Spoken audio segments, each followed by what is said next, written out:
प्यारे बच्चों, जेसीईआरटी द्वारा क्लास 11th का जो मॉडल प्रश्न पत्र जारी किया गया है उसमें से हम लोग इतिहास के मॉडल प्रश्न पत्र 3 को देख रहे थे। फर्स्ट पार्ट के वीडियो में अति लघु उत्तरीय और लघु उत्तरीय के प्रश्नों को हम लोगों ने देख लिया है। ये इस वीडियो में दीर्घ उत्तरीय प्रश्नों के उत्तर देखेंगे। 15 नंबर क्वेश्चन है, पुनः जागरण सर्वप्रथम इटली में ही क्यों हुआ? तो पुनः जागरण का वास्तविक प्रारंभ इटली में हुआ, ठीक उसी तरह से जैसे धर्म सुधार का आंदोलन जर्मनी से हुआ। इसके कई कारण थे। पहला, पुनः जागरण के लिए इटली का वातावरण अत्यंत अनुकूल था। इटालियन नगर पुनः जागरण के प्रोत्साहक थे। भूमध्य सागर के मध्य में स्थित होने के कारण वहां वाणिज्य व्यापार की असाधारण वृद्धि हुई थी और बड़े बड़े विद्वानों तथा दार्शनिकों के आश्रयदाता थे। इन इटालियन नगर राज्यों को राजनैतिक, बौद्धिक और कलात्मक जीवन प्राचीन यूनान के नगरों की तरह था।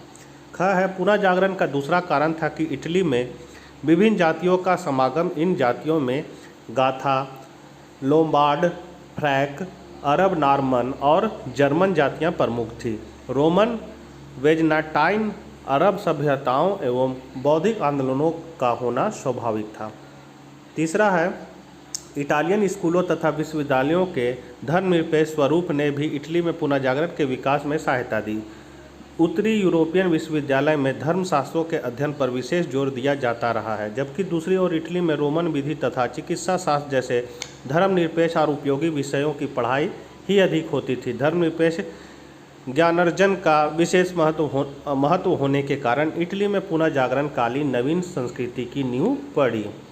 घ है, इटली में पुनः जागरण को जन्म देने एवं उसे विशेष दिशा प्रदान करने में प्राचीन रोम स्मारकों का भी विशेष महत्व था। इटालियन नगर वस्तुतः प्राचीन साम्राज्य के अवशेष चिन्ह थे। संपूर्ण प्रायद्वीपीय प्राचीन रोमन स्मारकों के खंडहरों में भरा पड़ा था। रोमन प्राचीनता के प्रति यह मौज ब्रेशिया के आर्नल्ड नेजी तथा पेवांग की आत्मकथाओं से स्पष्ट परिलक्षित होता है। इटली की नवोदित आत्मा ने पूर्वकालीन महानता को सहज रूप में ग्रहण किया और इस तरह का मत प्रायः ग्रीक रोमन संस्कृति के विशेष उत्पादनों को पुनरुज्जीवित करने में सहायता मिली। इस बात का प्रत्यक्ष प्रमाण दांते हैं, जिन्हें इटली के पुनर्जागरण का अग्रदूत कहा गया है।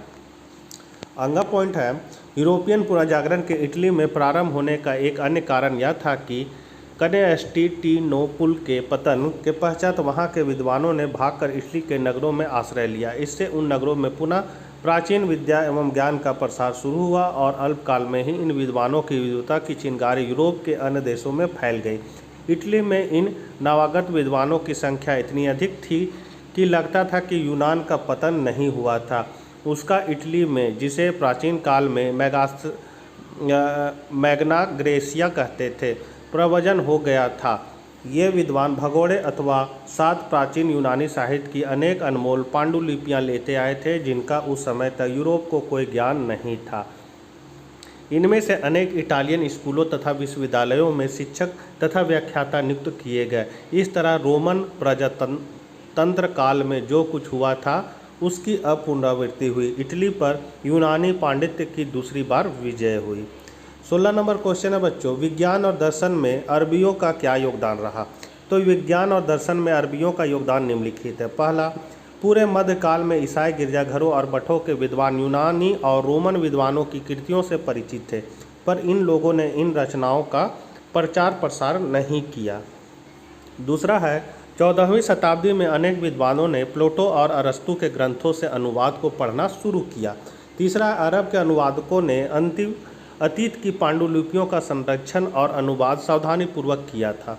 चौथा है, एक ओर यूरोप के विद्वान यूनानी ग्रंथों के अरबी अनुवादों का अध्ययन कर रहे थे, तो दूसरी ओर यूनानी विद्वान अरबी और फारसी विद्वानों की कृतियों को अन्य यूरोपीय लोगों के बीच प्रचार के लिए अनुवाद कर रहे थे। पाँचवा है, ये ग्रंथ प्राकृतिक विज्ञान, गणित, खगोल विज्ञान, औषधि विज्ञान और रसायन विज्ञान से संबंधित थे।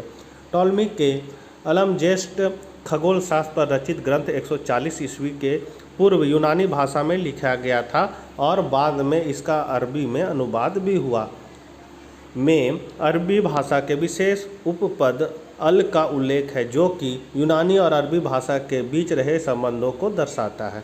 छठा है मुसलमान लेखकों जिन्हें इतालवी दुनिया में ज्ञानी माना जाता था में अरबी के हकीम और मध्य एशिया के बुखारा के दार्शनिक इब्न सीना और आयुर्वेदिक विश्वकोश के लेखक अल राजी जिन्हें रेजेस भी कहा जाता है सम्मिलित थे। सातवां स्पेन के अरबी दार्शनिक इब्न रुशद ने दार्शनिक ज्ञान, फ़लसूफ़ और धार्मिक विश्वासों के बीच रहे तनावों को सुलझाने की चेष्टा की। उनकी पद्धति को ईसाई चिंतकों द्वारा अपनाया गया। 17 नंबर क्वेश्चन है यूरोपासियों की खोज यात्राओं के बारे में बताएं। तो ये बच्चों सेट 2 में या सेट 1 में ये क्वेश्चन था, उसी का है फिर आंसर। कोलंबस ने आर्थिक सहायता प्राप्त करने का प्रयास किया और इससे भी लगातार निराश हो गया था। अंत में 5 वर्षों के प्रयास के बाद उसे सफलता मिली। रानी इसाबेल द्वारा उसकी योजना स्वीकार कर ली गई। अगस्त 1492 ईस्वी में 3 जहाज़ों के साथ कोलंबस ने स्पेन के पालोस बंदरगाह से पश्चिम की ओर प्रस्थान किया। लगभग 2 महीनों की कठिन यात्रा के पश्चात वह पश्चिम द्वीप समूह के टापू पर उतरा। निकट के द्वीपों की उसने यात्रा की। उसे विश्वास था कि उसने भारत को खोज लिया है। इन टापुओं को उसने इंडीज और यहाँ के निवासियों को इंडियन कहा। उसने 1498 ईस्वी में तीसरी यात्रा की। वह दक्षिणी अमेरिका के उस स्थान पर पहुंचा जिसे आजकल वेनेजुएला कहते हैं। उसने 502 ईस्वी की चौथी यात्रा में होंडुरस खोजा। उसकी 506 ईस्वी में मृत्यु हुई और इस समय तक उसे यही विश्वास रहा कि उसने भारत की खोज की है। 1492 में जब कोलंबस ने नई दुनिया अमेरिका की खोज कर ली तो इसका पूरी दुनिया में बहुत ज़्यादा प्रभाव पड़ा। अमेरिका की खोज करने के बाद कोलंबस अपने साथ स्पेन में कई सारा धन और खाद्य पदार्थ ले गया और इसके बाद स्पेन ने लगातार अमेरिका की सभी देश में अपनी उपयोग स्थापित कर लिया और अमेरिका में खाद्य पदार्थों को विदेशों में आयात किया। स्पेन के उपनिवेश को देखकर इंग्लैंड ने भी अमेरिका में अपने उपनिवेश स्थापित करने शुरू कर दिए, लेकिन प्रथम विश्व युद्ध का अमेरिकन उपनिवेश में सबसे ज़्यादा असर पड़ा। प्रथम विश्व युद्ध में स्पेन की हार हुई जिसके कारण अमेरिकन उपनिवेश में इसका महत्व कम हो गया और ब्रिटेन का अमेरिकन उपनिवेश में महत्व बढ़ गया। इसी दौरान ब्रिटेन भारत में चाय का उत्पादन करके अमेरिका भेजने लगा और अमेरिका से गुलाम बनाकर अमेरिका ले जाने लगा। अमेरिका की खोज के बाद दुनिया में कई खोजें हुई, जैसे ऑस्ट्रेलिया देश की खोज, भारत की खोज, ब्राज़ील देश की खोज इत्यादि। 18 नंबर क्वेश्चन है ब्रिटेन 1793 से 1815 तक कई युद्धों में शामिल रहा जिसका ब्रिटेन के उद्योगों पर क्या प्रभाव पड़ा। तो ब्रिटेन 1793 से 1815 ईस्वी तक युद्धों में सम्मिलित रहा। इस समयावधि में ब्रिटेन लगातार फ्रांस के महान सेनापति सम्राट नेपोलियन से जीवन और मरण के संघर्ष में फंसा रहा। यहाँ फंसा हो जाएगा बच्चा, फंसा रहा। इस समय लड़े गए भयंकर युद्धों का व्यापक प्रभाव ब्रिटेन के उद्योगों पर भी पड़ा जो निम्नलिखित है। पहला, युद्धों के परिणाम स्वरूप देश की अर्थव्यवस्था चरमरा गई। दूसरा, यूरोप के साथ युद्ध के कारण उसका व्यापार वहां से अलग हो गया। तीसरा है व्यापारों के बंद हो जाने का प्रभाव वहां की फैक्ट्रियों पर भी पड़ा जिससे वे उद्योग धंधे व कारखाने शीघ्र ही बंद हो गए। चौथा है उद्योग धंधों व कारखानों के बंद हो जाने की वजह से मजदूर विवश हो गए और बेरोजगारी के कारण वे भूखमरी के शिकार होने लगे। नेपोलियन बोनापार्ट की महाद्वीपीय व्यवस्था या आर्थिक बहिष्कार की नीति ने इंग्लैंड को आर्थिक संकट में फंसा दिया। वस्तुतः नेपोलियन इंग्लैंड के विदेशी व्यापार को समाप्त कर देना चाहता था। और छठा है इंग्लैंड में रोटी तथा मांस की कीमतें आसमान छूने लगी, साथ साथ इंग्लैंड की मुद्रा का भी अवमूल्यन हुआ। और लास्ट क्वेश्चन है बच्चों, मेजी पुनर्स्थापन से पहले की वे अहम घटनाएं क्या थी जिन्होंने जापान की तीव्र आधुनिकीकरण को संभव किया।